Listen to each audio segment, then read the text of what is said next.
Do you think he paid a price for admitting that he had an addiction challenge?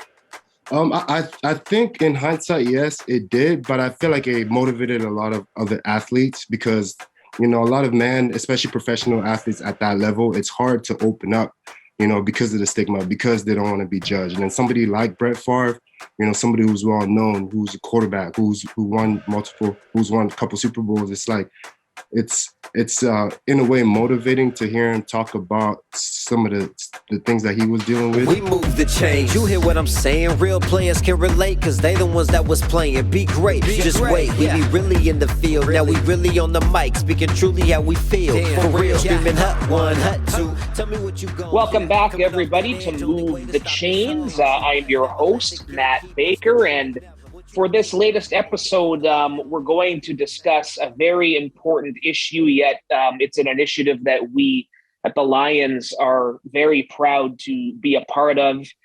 Back in January, hop into the time machine, we launched the plans to partner with the government of BC and the Ministry of Mental Health and Addictions for the Stop Overdose campaign.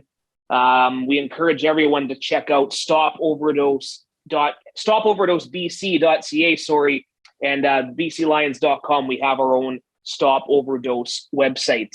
First off, we want to thank our sponsors, Doman Building Materials and RBC, Royal Bank of Canada, of course. And as mentioned, this is a subject that is very important to everyone in this province, currently at the forefront of a lot of news reports, and I'm sure we'll get into this at some point. Last couple of years, the whole COVID-19 situation has made it come to light even more. The BC's coroner report was released last month, and there were 2,224 deaths in 2021 due to the toxic drug crisis. And on our call today, we have a very special guest, Minister Sheila Malcolmson, joining us with the Ministry of Mental Health and Addictions to tell us more about what is contributing to this crisis and what our provincial government is going to do to respond. Minister, great for you to join us. How are you today? I'm really glad to be sitting down with you to talk about this really heartbreakingly sad story and what we can do together to try to make a change. Yeah, and we're going to get into it right away here after we introduce our other guests. We have Jamie Terrace, the Lions Director of Community Partnerships. I think I got that title right, Jamie. I know that's correct, Matt. There's some of that lingo, some of that language has changed over the years, but you've been a great constant here with the club. Great career as a player, and now doing great work as the club's community leader, community ambassador. And this is one of those many programs that you've done a great job with. Rick Campbell, Lions head coach, co-general manager, other titles not named. Coach, thanks for being here. Good to be here. And last but certainly not least, the pride of Abbotsford, BC, the 2021 CFL Most Outstanding Canadian, Bo Lokombo, is with us. Bo, how are you, sir? Doing great. Glad to be here.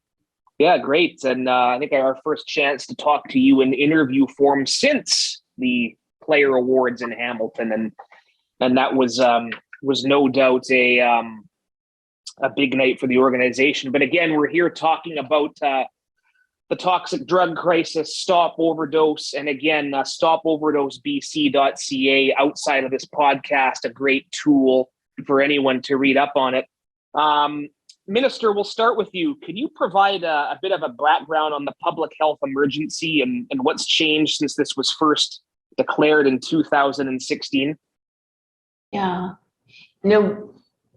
BC was hit early and hard by what has hit the rest of the continent, just increasing toxicity and unpredictability in the illicit street drug supply. And so 2016, there was a public health emergency declared in British Columbia about what then we were calling the overdose crisis. And now we're really calling it more a toxic drug crisis. And we've been hearing from people that maybe had a sustainable heroin use, say, for 20, 25 years.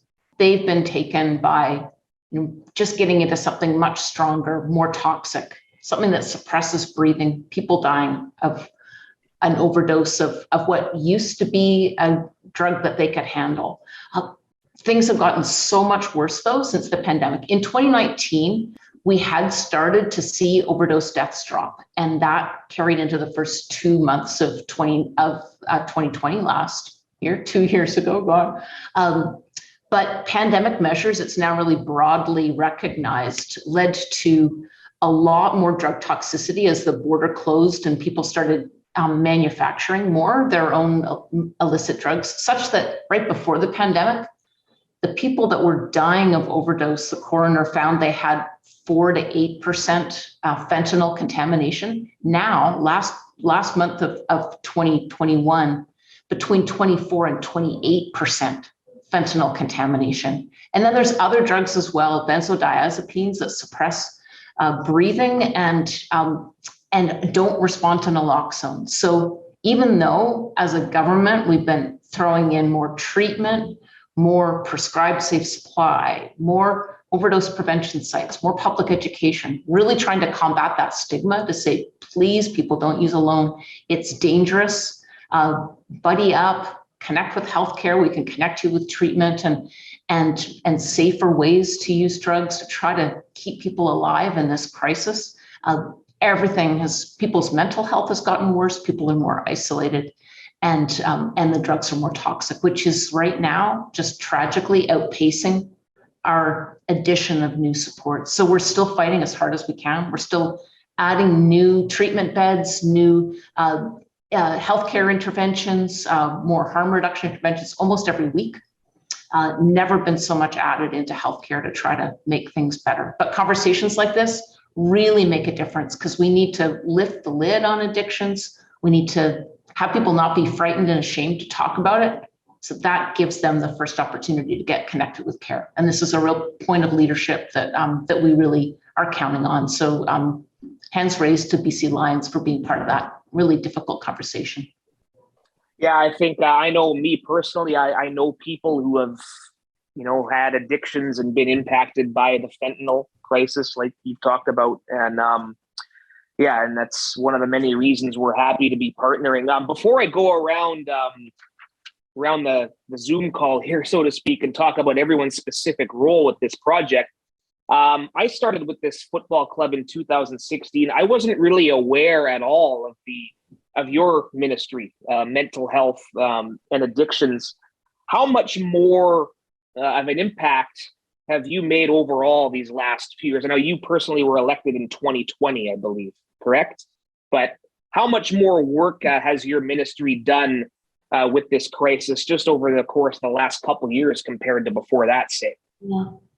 Well, when the NDP and Premier Horgan took government in 2017, one of the things that the Premier did was to create this ministry. There hadn't ever been one in Canada anywhere before. And it was my predecessor, Judy Darcy, that was the first minister.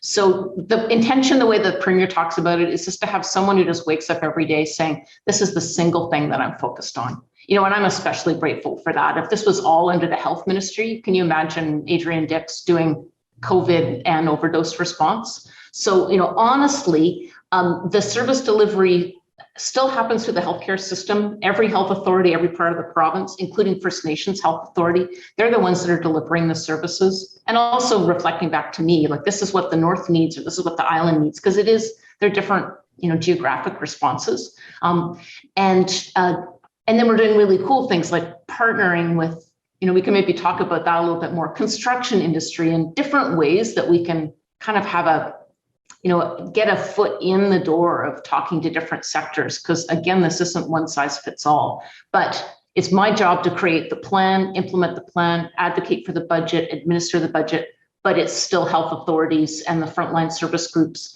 paramedics, fire, like all the same people that are attending to other healthcare challenges. They're also helping us with mental health and addictions. And my focus, my job is just to have that singular direction, kind of an area of specialty. And who knows, maybe 5-10 years down the road, we won't need a specialized ministry. It'll just be completely embedded into our healthcare response. That's what we're aiming for. We're not trying to create new silos. But we've got a lot of ground to make up because there wasn't a system of mental health and addictions care in 2017. So we're building it while we're fighting two public health emergencies. So hands raised to the folks on the front line. We're asking a lot of them, and they're just working under incredible pressure, for which, we're grateful every day, have to be. Indeed, very well said. Jamie, what can you talk about in terms of the importance of this partnership with our football club and how we are involved? I know we're going to talk about what Coach and Bo have done specifically, but what can you say from where you sit? Sure. Well, when we first heard about the new ministry being established in 2017 and understanding we had a great history with the provincial government of different programs like Be More Than a Bystander, where we talked about gender-based violence that we were involved with, and really looking at this, and like you said, Matt, this being a huge surprise for us in our province to understand that people's lives are being affected and people were dying because of this. We wanted to lend our voice to this cause. Really, ultimately, we wanted to be a part of the solution, and we felt that in our minds, one of our platforms has always been helping to build better communities here in our province, not just to play great football, but to be a part of the community and to be part of building better communities. And what better way than to lend our voice to a cause as important as this one? And so the way that we're doing that really is promotion and awareness. So we do it through our social media, through our website, at our games as well, so that our fans know about the issues and the challenges and how they can get involved. And then in particular, with our ambassadors, so like Coach Campbell and Bo. So having ambassadors that are alumni, that have that voice that our fans will listen to is very important. So, we started out with Lou Lay and G. Roy Simon initially, and now we've got the new batch of ambassadors for 2022, which includes Coach Campbell and Bo. Yeah, on that front, you guys have both recorded video PSAs. I guess, Coach, will start with you. Making the video and the importance of the topics you spoke about in that video and the experience of being involved in a project like this, what made you want to be involved?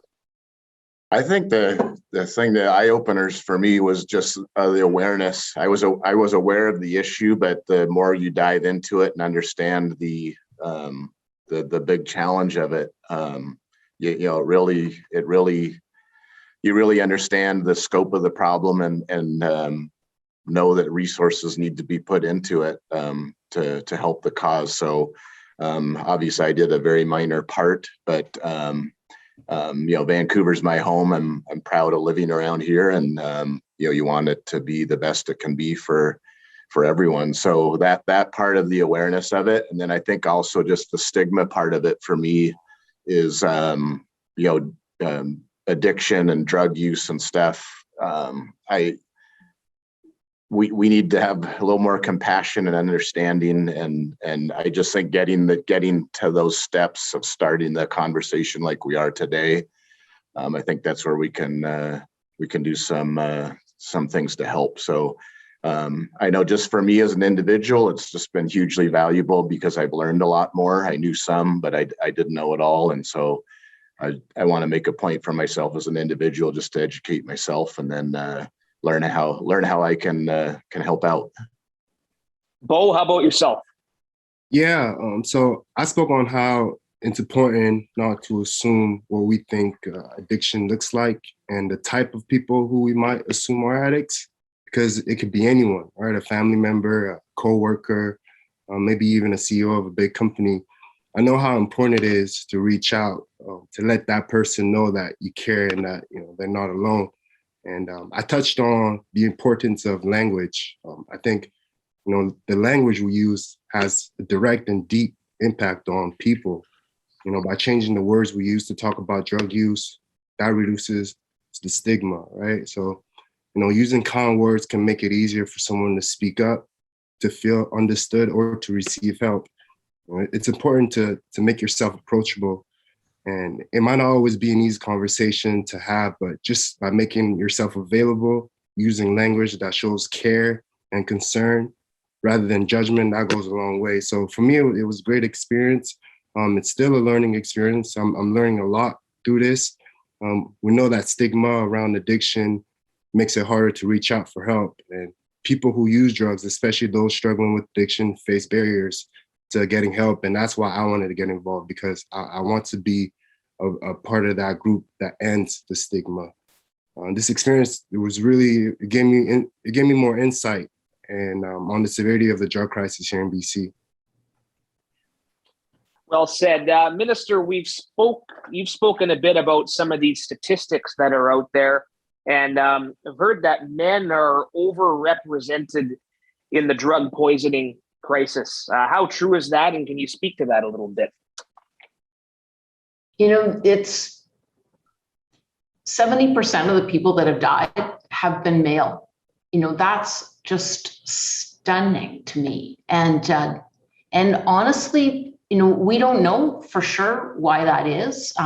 But, it may be like following on what Bo said, that kind of shame or, embarrassment about reaching out for help and say, maybe you're worried, you got a challenge. Maybe it's harder for men to ask for help. We also know, from what we've heard, a lot of it can come from workplace injuries, and that's why partnering with the Construction Association has been so important. So now we started on Vancouver Island, but now BC-wide, working with the Construction Association, employers are now bringing into the morning safety talk on job sites conversations about safe drug use and pain management and mental health. And it's called the Tailgate Toolkit, and it's a really cool site. If anybody wants to poke in there, it's kind of designed for and by men, which is so important. And I think I'll also hear, just again, one at a time, talking to families that have lost loved ones, sometimes starts with a sports injury, so that's really where I'm so encouraged that groups like BC Lions step up. Like how, what is that boundary around, self-care and learning your limitations, and then getting really good support on pain management, because some people have turned to street drugs if they are living in chronic pain, and then things can move to such a bad place. So a lot of this intersects. But, another thing I'll say is starting to be the majority of people that lose their lives to the toxic drug crisis are people that used alone and at home. So I think sometimes our stereotype is this is about street entrenched people, but I hear from my own firefighters back in Nanaimo, like more often than they can count, they get called to a 911 call, and it's the guy that, the rest of his family went up to bed, and instead of just having another beer and watching the end of the game, he used some other substance. Breathing was suppressed, went unconscious. There was nobody there to help him out, no one there to phone 911 until his body was found, and the families just invariably say they had no idea. So it's just so much more dangerous what's out there, so much more important. If people do have a challenge with addiction, we want them talking to their friends, even if they're not ready to step into treatment, or even if getting connected with prescribed safe supply, which is what we're pushing out through our healthcare system. It can be using a tool like the Lifeguard app, where if you're going to use drugs alone, you download this app, it can alert 911 if you don't respond within a certain time. These are all, we're just trying so many different ways to keep people alive at this really dangerous time. And a lot of those first interventions are about having these really challenging conversations about what people are up against. And at the same time, trying to get upstream and prevent this from ever building to that kind of crisis at all. Yeah, that was kind of the one thing doing a little bit of research on this. You're kind of surprised to hear more of those examples like at home, like you said. Jamie, is there, I will kind of go around the room again here. Jamie, is there anything you want to add to that, what the minister just said, as far as seeking help and that very serious issue? Yeah, and I think for sure the whole statistic around the majority of the deaths are men. I think, realizing sometimes we're socialized as men to put up a front, or to put on the mask, or to be strong, or to deal with our own issues internally and to problem solve, and not to ask for help. I think it's funny, sometimes, I'll have a conversation with my wife after going out and hanging out with my friends, and she'll say, well, do you talk to them about this and their daughter and this and that, and and talk about all these things I really didn't even know about and that we didn't touch on at all, because we're the way that we communicate. When I say we, my friends, it's very surface level, and we don't necessarily get into those deep conversations. And I think part of that is because we want to we want to pretend that everything is all right. And I think so it's really important, I think, as men, that we realize that if we are struggling, if we have an issue, that we do have to share it with someone that we care about and someone we trust, because otherwise, we are going to be alone and we're going to feel more isolated and we're not going to get the help we need. So I think from that perspective, that's one thing that really stuck with me, because I think that's something, when I say as men, and I realize it's a generalization, it's not something that I'm particularly good at in terms of sharing those deep feelings and conversations. So it's something we have to be better at. I guess, Coach, we'll start with you or go to you here. I mean, we deal with injuries and reports every day, when the team's practicing and playing. I mean, what do you do as a coach and as a staff as far as educating your players on how to best deal with these physical ailments? Yeah, I just think the mental health aspect is so important. And I think giving people a safe space to talk about what's going on in their lives and the issues that they're facing. And like Jamie said, a lot of men have been raised to toughen out and suck it up and deal with it on your own. And like Bo mentioned about, you just never know who it is or who needs that help. And I think being in an environment where there's outlets or resources that people can access to, where it's a safe space for them to share about what's going on and the problems that are going on. I just think that's really important. And Bo, you've dealt with injuries. Your brother Nelson suffered a season-ending injury before he even played it down last season, right? Kind of a freak incident there. I mean, how hard is it to deal with it? And from that perspective, kind of expanding on what the others have said here. Yeah, definitely. I mean, sorry about that. It's tough, as football players, you hear those words that Coach mentioned, like suck it up and tough it out.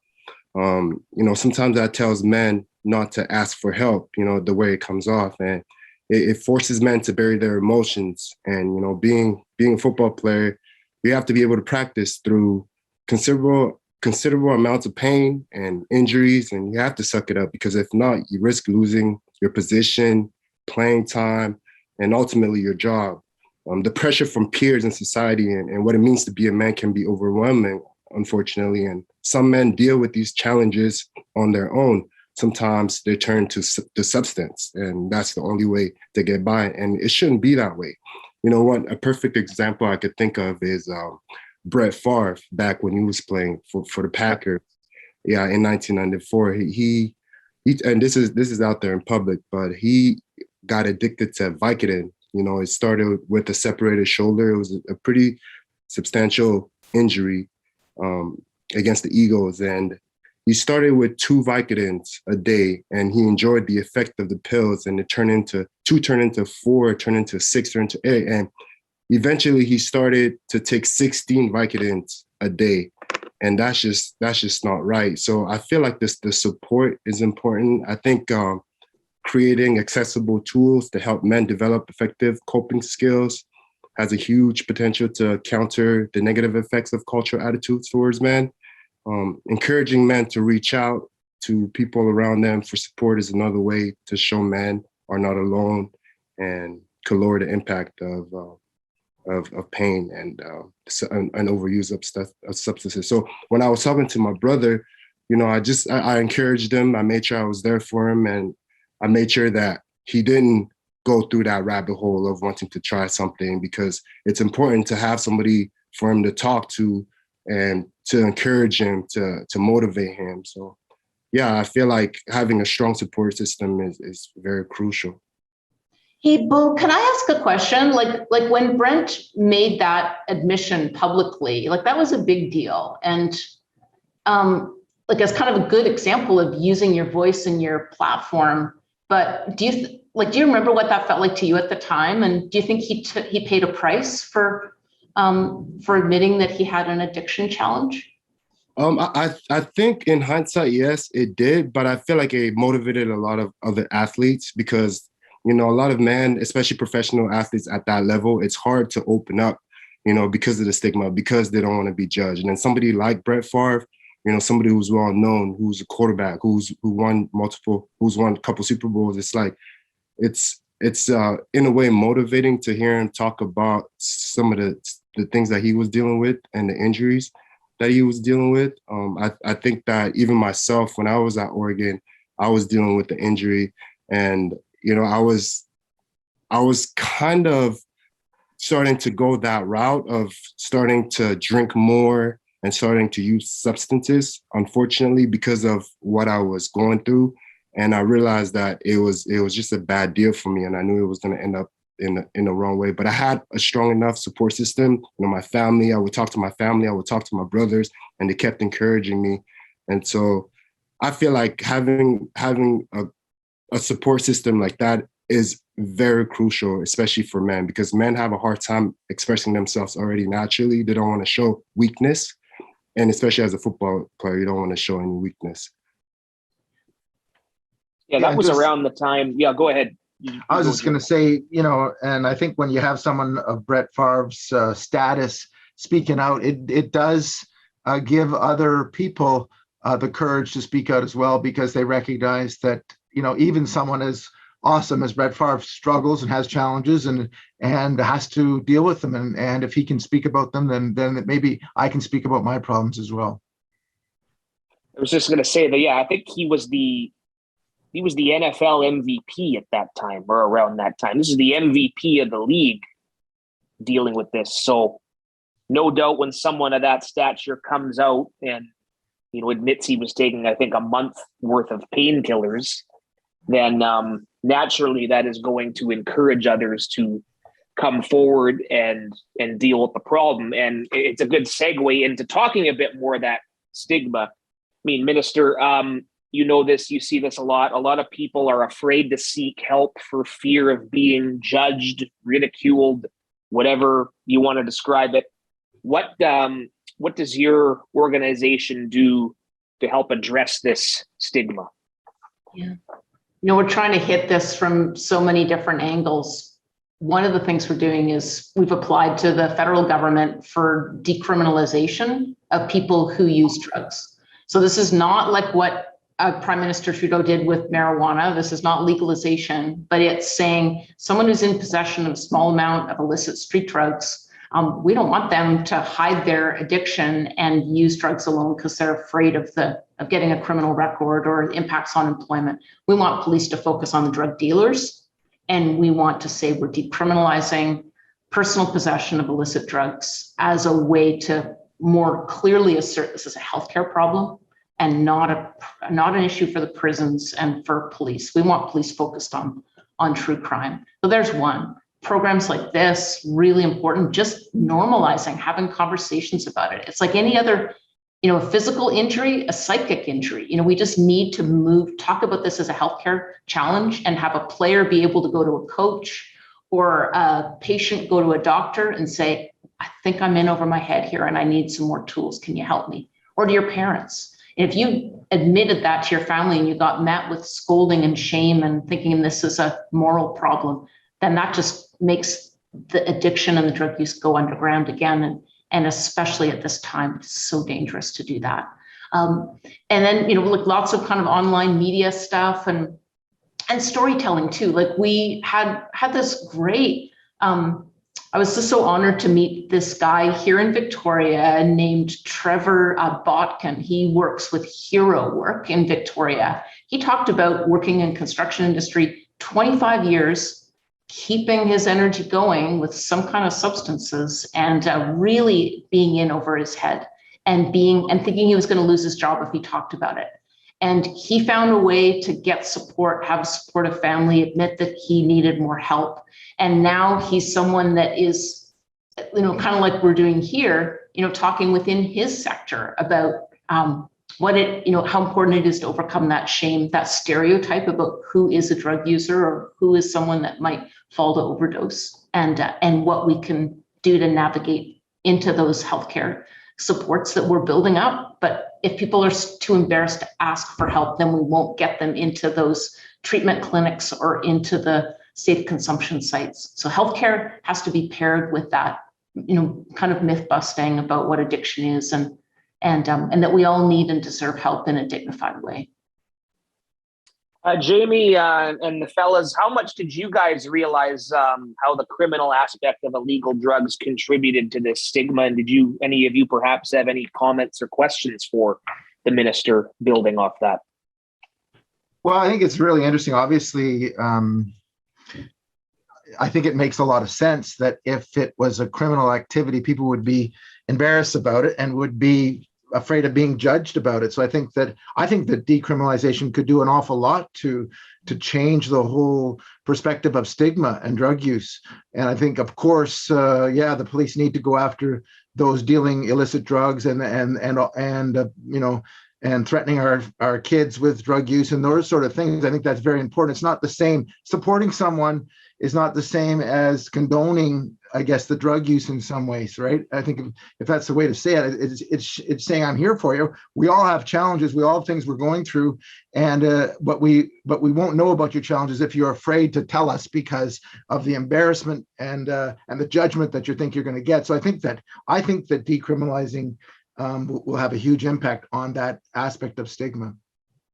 I have a question about decriminalization to Minister Sheila. If I have a friend who, for example, has a substance and he gets caught by the police, are you saying that like he wouldn't necessarily end up in jail?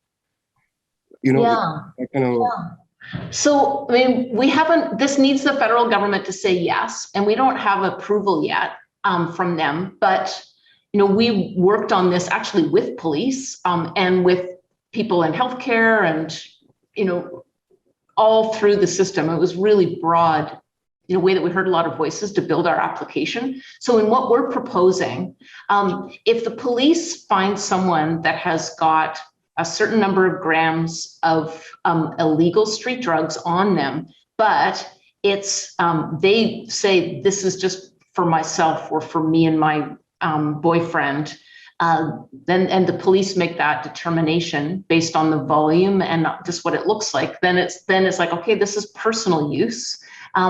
What I'm going to do instead is give you some information about where you can get healthcare supports to be able to connect with treatment or safer use, and see you on your way. But if there's evidence of dealing, the person's got small bills or the drugs are in lots of little bags, or the police see a hand-to-hand handoff, then that's drug dealing. And it doesn't matter how much the amount is. So, this was led in some ways by police. They advocated for it across Canada because they see that the current approach isn't working. And I know that had a big impact on Premier Horgan. I think that's partly why he asked me to do this work, is that police said, we need to do this differently.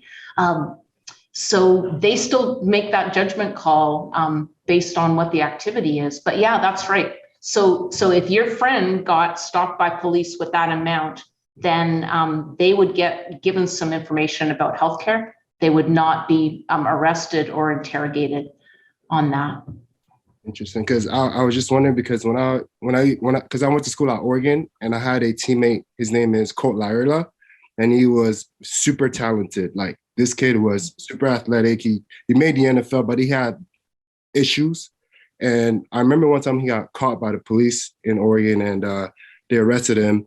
But the next day, when he talked to our coach at the time, was Chip Kelly, he was so, like, the way they went about dealing with that situation, it made him relapse and continue to deal with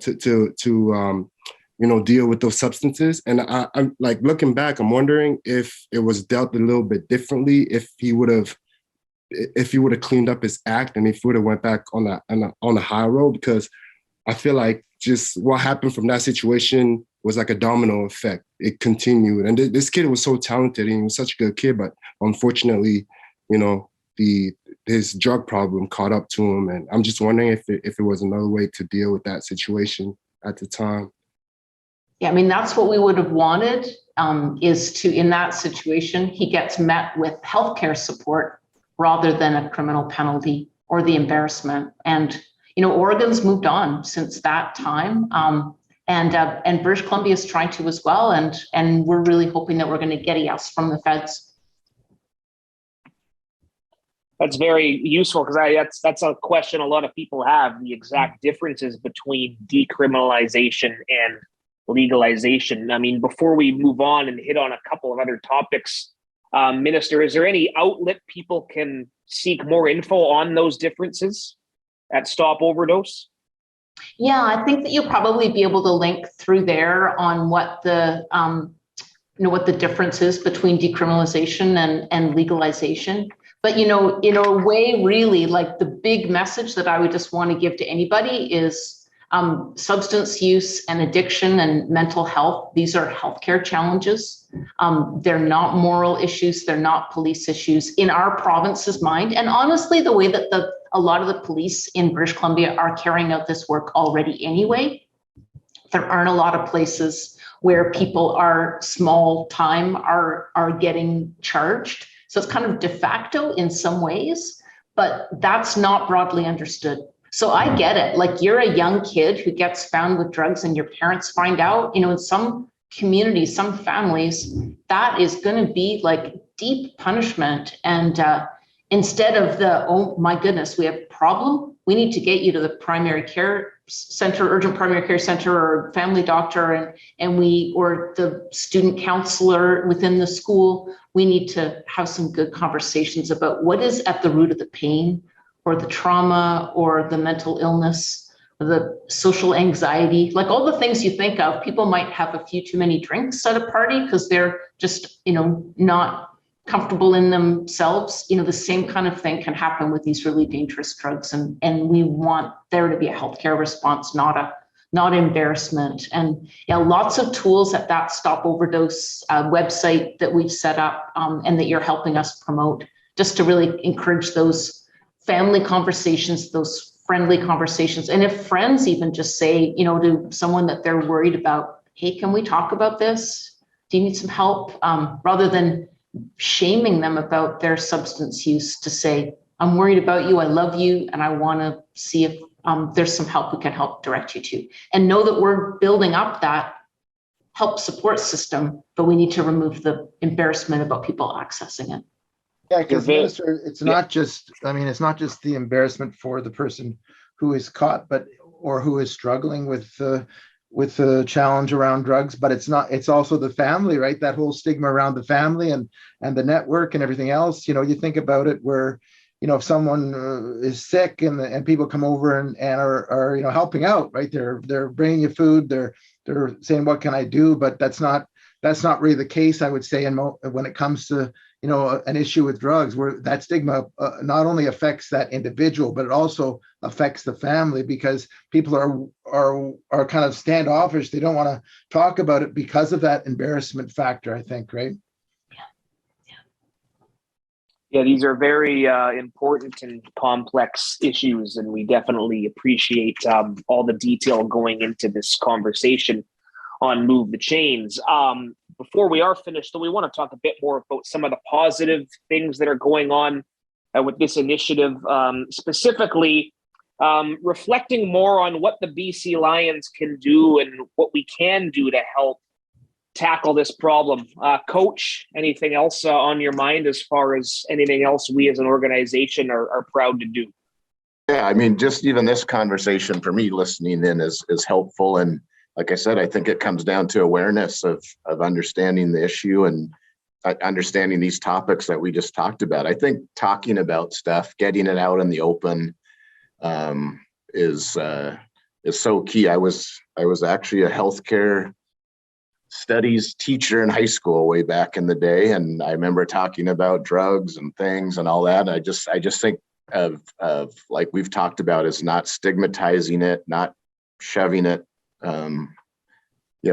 away, is to have it be out in the open and to talk about it. I just think is so important. Jamie?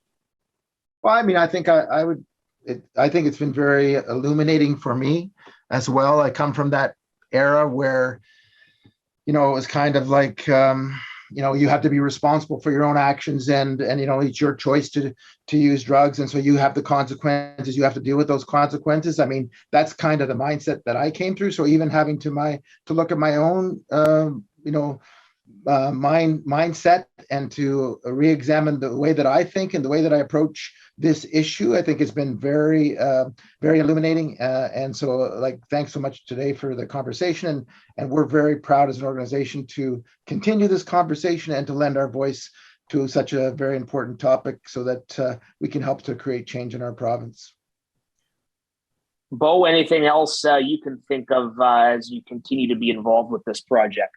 No, I'm just, really, really appreciative to be a part of this, because I know, I'm a young guy, I'm still active, and I have a lot of teammates who are going through these kind of things, and they come to me and they ask me, how to handle it. And I feel like now that I know what's going on, I can have a serious conversation with them and, lead them in the right way. And I feel like that's really important, conversation. And we've mentioned it many times, being able to talk, being able to listen and come with a place with no judgment is really important. And, I know better now. I feel like I can educate my even my mom, even my siblings and my teammates. It's really important for me. And like I said, I'm really appreciative to be a part of this.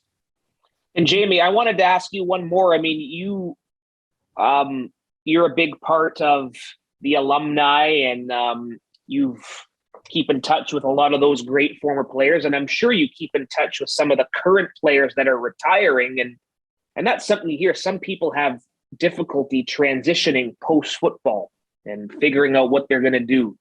How much have you been a resource to some of these other folks who have struggled finding a second career? Because that's a real issue in some cases, isn't it? Yeah, and it is. Like, you feel like your whole network and your whole social support system disappears, not because people don't like you anymore. It's just because you're not on the team anymore. So that is very challenging for mental health, and it has created issues where players have had to reach out to try and fill the void, right? To feel the pain, to get rid of the pain that they're experiencing. And I think so it is a problem. And certainly I've had lots of conversations, and I am available to any of my friends and colleagues and former teammates that want to have that conversation, because it is real. And, even for myself, it was very challenging when I left after playing for 16 years to just all of a sudden lose that connection, because you're not with those guys. So that, understanding that every player to some degree goes through that. And that's something that it's important we talk about. Connection is so key. It's a word I hear a lot. And there's a group of mothers in British Columbia who lost kids, especially sons, to the toxic drug crisis. And some of them talk like what you said, Jamie, kind of in the olden days, not really so long ago, there was this real tough love approach to addiction, and, especially young men who were in trouble. And I've heard some of these mothers say, that's what I did. And it was the worst thing I could have done, because it pushed, this one woman lost 2 sons to overdose.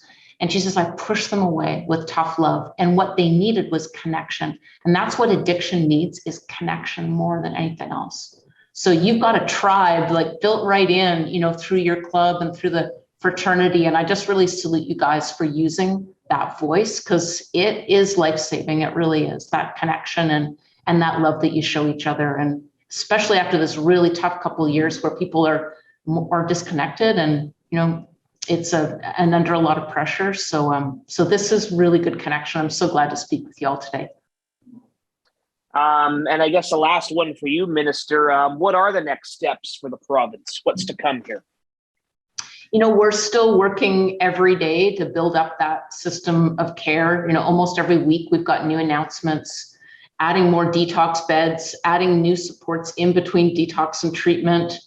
We added a couple hundred treatment beds last year. We've got a couple hundred more to come. Talked to some young men in Nanaimo who are in some new publicly funded addiction treatment beds we opened up. And one of them's like, I'm going home for Christmas for the first time in 4 years. And my mom's so proud of me. And, in light of like terrible loss of life, like British Columbia is losing 6 people a day to the toxic drug crisis. And at the same time, there are some people that are getting connected with healthcare supports and moving on. in a way that, like, who knows what was the spark of that conversation. So for me, it's just like always trying to keep that hope that we know more supports are being added. Prescribed safe supply as a way to keep people separated from the toxic drug supply. And then all the stigma beating work, whether it's decrim or whether it's the tailgate toolbox or whether it's kind of myth busting conversations like this. And you never know where, the next chat with a friend or someone who's under pressure, where it might go. So that's what we're just going to keep moving forward and keep trying to hit this with as many different tools as we can. And we appreciate you taking time. I know it's been busy. I know you came here right from meetings with the legislature. So we certainly appreciate you taking the time. StopOverdoseBC.ca. And again, at bclions.com, we have our own webpage dedicated to some of the initiatives. And you'll see the PSAs from Rick Campbell, Lokombo. Very well done. Jamie Terrace, very much involved here as well. Any final thoughts from anyone in the group? Feel free. No, just thank you, Minister, for taking the time to talk to us. And it's a good conversation for me, so I appreciate it. Thank you. Yeah, thanks, Bo, and thanks, Coach Campbell, for being ambassadors. And looking forward to Matt. The PSAs aren't quite ready, but they will probably be out in the next couple of weeks. But there is information. Yes. Yeah, there is information on the webpage that people can look at now. That's what we call a tease in the broadcast. That's right. Jamie, right? Yes. This has been Move the Chains. As always, thanks to our great sponsors, Doman Building Materials and RBC. And great conversation. And for those listening that are impacted by this, know someone, just know that you're not alone. There's always help to be had. And we look forward to talking to you again down the road on Move the Chains. What up, RP? Let's turn it up one time. You did. We move the chains. You hear what I'm saying? Real players can relate, cause they the ones that was playing. Be great. Just wait. We be really in the field. Now we really on the mic, speaking truly how we feel. For real, screaming hut one, hut two. Tell me what you gon' do. Coming off that edge, only way to stop is hold you. Never let the gatekeepers control you. Once you lose your voice, now they definitely know they own you. But not I. Rob Phillips coming so fly. Pick 6 on the way. When that ball's in the sky, they say time is money, and I wonder why. Now I know that's a goddamn lie. Let's go. Come and get game from the chains. Everybody love it when you the chains. Haters hate to see me really do my thing. Move the chains, move the chains. Let's go. The chains. The #1 podcast. Move the chains. Do my thing. We getting this dough. You know how it go. Grab a seat and tune in. Then tell me what you know. Back when TIP said get it on the flow. RP was on BC putting on a show. For show screaming touchdown, touchdown. Everything you want now. Fans be the chain gang. Game every month now. Don't even try to front now. These new dudes be something like my son now. Come on now. I'm better than ever. The game that we speak gotta be clever. Ball hard no matter the weather. I cheese for the picks while I'm counting this cheddar. On my mama, boy, I never would let her. But so you know I gotta get up and run just to come and get game from the chains. Everybody love it when you the chains. Haters hate to see me really do my thing. Move the chains, move the chains. Let's go. Move the chains. The #1 podcast. Move the chains. Do my thing. Come and get game from the chains. Everybody love it when you the chains. Haters hate to see me really do my thing. Move the chains, move the chains. Let's go. Move the chains. The #1 podcast. Move the chains. Do my thing.